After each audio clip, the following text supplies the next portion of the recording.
ದಿನಾಂಕ 23/2/2025 ಚಿಕ್ಕಬಳ್ಳಾಪುರ ನಗರದ ಅಂಬೇಡ್ಕರ್ ಭವನದಲ್ಲಿ ಕರ್ನಾಟಕ ರಾಜ್ಯ ರೈತಪರ ಹೋರಾಟಗಾರರ ಸಂಘದಿಂದ ರೈತರ ಸಮಾವೇಶ, ರೈತರ ಜಾಗೃತಿ ಕಾರ್ಯಕ್ರಮವನ್ನು ರಾಜ್ಯ ಮಟ್ಟದ ಕರ್ನಾಡ ರತ್ನ ಪ್ರಶಸ್ತಿ ಪ್ರದಾನ ಸಮಾರಂಭವನ್ನು ತುಂಬಾ ಅರ್ಥಪೂರ್ಣವಾಗಿ ಆಚರಿಸಲಾಯಿತು. ಈ ಒಂದು ಕಾರ್ಯಕ್ರಮದಲ್ಲಿ ರಾಜ್ಯಾಧ್ಯಕ್ಷರಾದಂತಹ ಹೆಮ್ಮಿಗೆ ಚಂದ್ರಶೇಖರ್ ಅವರು ಮಾತನಾಡಿದ, ಈ ದೇಶದಲ್ಲಿ ರೈತನಿಲ್ಲದೆ ಯಾರೂ ಇಲ್ಲ. ಪ್ರಕೃತಿಯಲ್ಲಿ ಸೂರ್ಯ, ಚಂದ್ರ, ಗಾಳಿ, ನೀರಿನ ಜೊತೆ ರೈತ ಕೂಡ ಬಹುಮುಖ್ಯ. ಏಕೆಂದರೆ ನಮ್ಮ ದೇಹಕ್ಕೆ ನೀರು, ಗಾಳಿ ಎಷ್ಟು ಮುಖ್ಯವೋ ರೈತ ಬೆಳೆದ ಆಹಾರವೂ ಮುಖ್ಯ.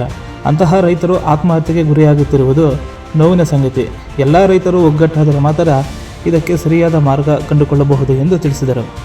ಮತ್ತು ರಾಜ್ಯ ಉಪಾಧ್ಯಕ್ಷರಾದ ಹೆಬ್ರಿ ಮುನಿಯಪ್ಪನವರು ಮಾತನಾಡುತ್ತಾ, ರೈತರು ಈ ದೇಶದ ಬೆನ್ನೆಲುಬು. ಅಂತಹ ಅನ್ನದಾತ ರೈತರಿಗೆ ತುಂಬ ಕಷ್ಟಗಳು. ತಾನು ಬೆಳೆದ ಬೆಳೆಗಳಿಗೆ ನಿಗದಿತ ದರ ಸಿಗದೆ ನಷ್ಟವನ್ನು ಅನುಭವಿಸುತ್ತಿದ್ದು, ಸರ್ಕಾರ ರೈತರ ಬಗ್ಗೆ ಕಿಂಚಿತ್ತೂ ಕಾಳಜಿ ಇಲ್ಲ ಎಂದು ತಿಳಿಸಿದರು.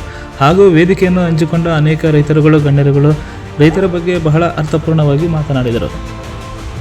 ಬಂದು ಇವತ್ತು ಕುತ್ಕೊಂಡಿದೀವಿ ಅಂತಂದ್ರೆ ಏನೋ ಒಂದು ನೋವಿದೆ, ಏನೋ ಹೋರಾಟ ಮಾಡಬೇಕು, ಎಲ್ಲೋ ಒಂದು ಕಡೆ ನ್ಯಾಯ ಹುಡುಕ್ಬೇಕು ಅನ್ನೋ ಒಂದು ನೋವಿನಿಂದ ನಾನೀಗ ಮಾತಾಡ್ತಾ ಇರ್ತೀನಿ.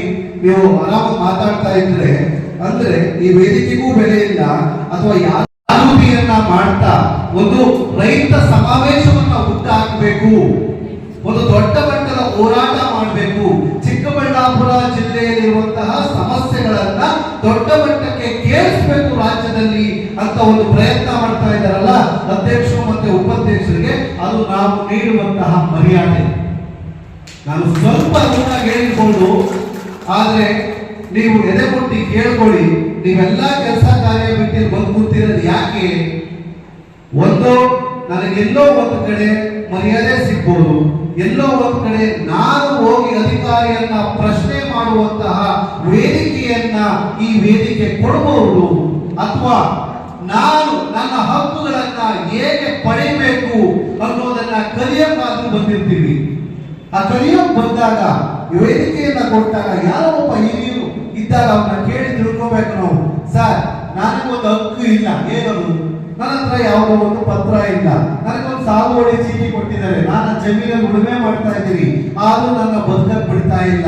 ಯಾವುದೋ MLA ಯಾವುದೋ ಮಿನಿಸ್ಟರ್ ಈ ಜಾಗನ ಉಳುಮೆ ಚೀಟಿ ಬೇರೆ ಹೆಸರಲ್ಲಿ ಬರೆದು ಕೊಡ್ತಾನೆ.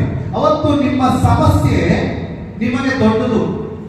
ಇವತ್ತು ಬೇರೆ ಯಾವುದೋ ಸಮಸ್ಯೆ ಅದು ನಮ್ಗೆ ಚಿಕ್ಕದಾಗಿ ಕಾಣಿಸುತ್ತೆ. ಯಾಕಂದ್ರೆ ಆ ನೋವಿನಲ್ಲಿ ನಾವಿರೋದಿಲ್ಲ. ನಮಗೆ ಬಂದಂತಹ ಸಮಸ್ಯೆಗಳನ್ನ ನಾವು ತಾಲೂಕು ಆಫೀಸಲ್ಲಿ ಹೋಗಿ ತಹಸೀಲ್ದಾರ್ ಹತ್ರ ಕೇಳಿದಾಗ ಏನ್ ಹೇಳ್ತಾರೆ? ನೋಡಪ್ಪ, ನಿಮ್ಮ ಅಪ್ಪನಿಗೆ ಬಂದಿದ್ದ ಸಾಗುವಳಿ ಚೀಟಿ ನಮ್ಮ ರೆಕಾರ್ಡ್ ರೂಮ್ ಅಲ್ಲಿ ಇಲ್ಲ, ಕಾಣೆ ಆಗಿದೆ. ಏನ್ ಮಾಡ್ಬೇಕು? ನಾನು ಕೋರ್ಟ್ ಬಂದು ಹೋಗಕ್ಕಾಗಲ್ಲ. ಕೋರ್ಟ್ ಹೋದ್ರು ಅವ್ರು ಹೇಳೋದೇನು?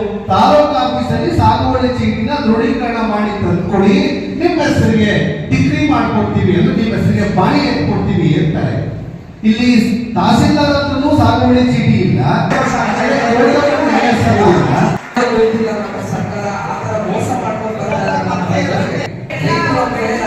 ತುಂಬಾ ಚೀಪ್ ಆಗಿ ನೋಡ್ತಾ ಇದ್ದಾರೆ. ನಮ್ಮ ರೈತರನ್ನ ಕಾಲ್ ಕಸನ್ನ ನೋಡ್ತಾ ಇದ್ದಾರೆ. ಎಲ್ಲಿ ಯಾವ ಅಧಿಕಾರಿಗಳು ಹೋಗಿ ರೈತರು ಅಂತ ಹೇಳಿ ಯಾರು ಗೌರವ ಕೊಡಲ್ಲ. ಆದ್ರೆ ಒಂದು ಪ್ಲೇಸರ್ ಹಾಕೊಂಡು ಸರ್ಫಿ ಮಾಡ್ಕೊಂಡು ಹೋಗಿ ಅವ್ರು ಕೊಡ್ತಕ್ಕಂಥ ಗೌರವ ಬಂಡವಾಳಶಾಹಿ ಮುಖ್ಯಸ್ಥರ ಬೇಗ ಉದ್ಯೋಗ ಕೊಡಬೇಕು ಅನ್ನೋದನ್ನ ನೀವು ಮೊದಲನೇದಾಗಿ ವ್ಯತಿರಿಕ್ತವಾಗಿ ಹೋರಾಟಗಳು ಮಾಡಬೇಕು ಈ ಸಂಘಟನೆ ಮೂಲಕ. ಎರಡನೇದಾಗಿ ರೈತ ಮಟ್ಟದಲ್ಲಿ ರೈತರನ್ನ ಒಗ್ಗೂಡಿಸುವಂತ ಕೆಲಸಗಳಾಗಬೇಕು. ಇಂಥ ಕಾರ್ಯಕ್ರಮಗಳು ಪಟ್ಟಣಗಳಲ್ಲಿ ನಡೆಯೋದಕ್ಕಿಂತ ಹಳ್ಳಿಗಳಲ್ಲಿ ಈ ಕಾರ್ಯಕ್ರಮಗಳನ್ನ ಮಾಡೋ ರೀತಿ ಮಾಡಬೇಕು. ಮೂರನೇದು, ಇವತ್ತು ನಮ್ಮ ಚಿಕ್ಕಬಳ್ಳಾಪುರದಲ್ಲಿ ಇರತಕ್ಕಂತಹ ಮಾರುಕಟ್ಟೆಗಳು, ಫ್ಲವರ್ ಮಾರ್ಕೆಟ್ ಆಗಿರ್ಬೋದು, ತರಕಾರಿ ಮಾರ್ಕೆಟ್ ಆಗಿರ್ಬೋದು, ಇವುಗಳನ್ನ ಈಗ ನಮಗೆ ಬೆಂಗಳೂರಿನ ರೊಚ್ಚ ನೀರನ್ನ, ಉಚ್ಚೆ ನೀರನ್ನ, ಕಕ್ಕಸು ನೀರನ್ನ ನಮ್ಮ ಜಿಲ್ಲೆಗಳಿಗೆ ತಂದಿದ್ದಾರೆ. ಅದನ್ನ ತರಲಿ, ಬೇಡ ಅಂತ ಹೇಳೋದೇ ಇಲ್ಲ. 3 ಸ್ಟೇಜ್ ಅಲ್ಲಿ ಶುದ್ಧೀಕರಣವಾದಂತ ನೀರನ್ನ ನಮ್ಮ ಹೊಲಗದ್ದೆಗೆ ಬಿಡಲಿ, ಕುಡಿಯೋದಕ್ಕಲ್ಲ, ಹೊಲಗದ್ದೆಗೆ ಬಿಡಲಿ. ಅದು ಬಿಡ್ಬೇಕಾದ್ರೆ ಎಲ್ಲ ಕೆರೆಗಳನ್ನ ಉಳಿಸಬೇಕು.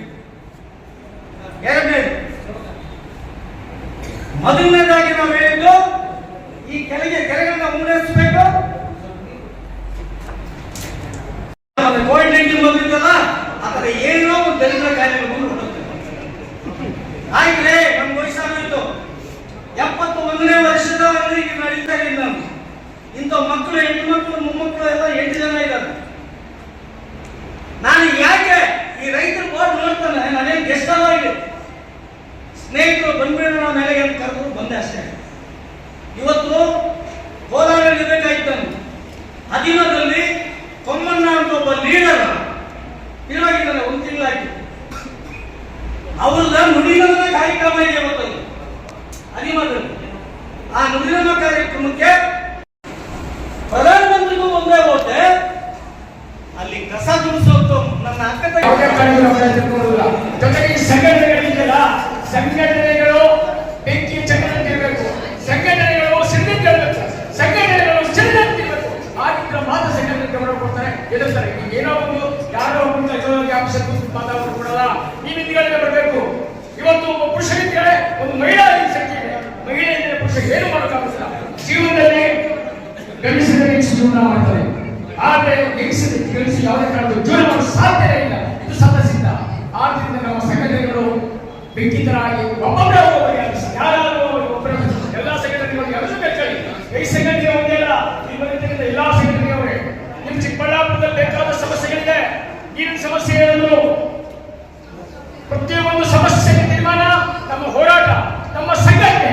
ಇವತ್ತು ರೈತರ ಒಂದು ಯೋಧ ಏನೇನು ಸಂಘಟನೆ, ಯೋಧ ಏನೇನು ಸಂಘಟನೆ ಈ ದೇಶದ ಸರ್ಕಾರ. ನನ್ನ ಅಣ್ಣ ತಮ್ಮಂದಿರು ಅಲ್ಲಿ ಚಳಿ, ಬಿಸಿಲು, ಮಳೆ ಇವತ್ತು ಯುದ್ಧ ಮಾಡ್ತಾರೆ. ಈ ದೇಶದ ರಕ್ಷಣೆಗಿದ್ದಾರೆ ನನ್ನ ರೈತರ ಯೋಧರು. ಜೊತೆಗೆ ನನ್ನ ಅನ್ನದಾತರು ಸುದೀಪ ಅಂತ ಹೇಳ್ತಾರೆ. 24 ಲಕ್ಷ ಜೀವರಾಶಿ ಮಾಡಬೇಕು ಅಂತ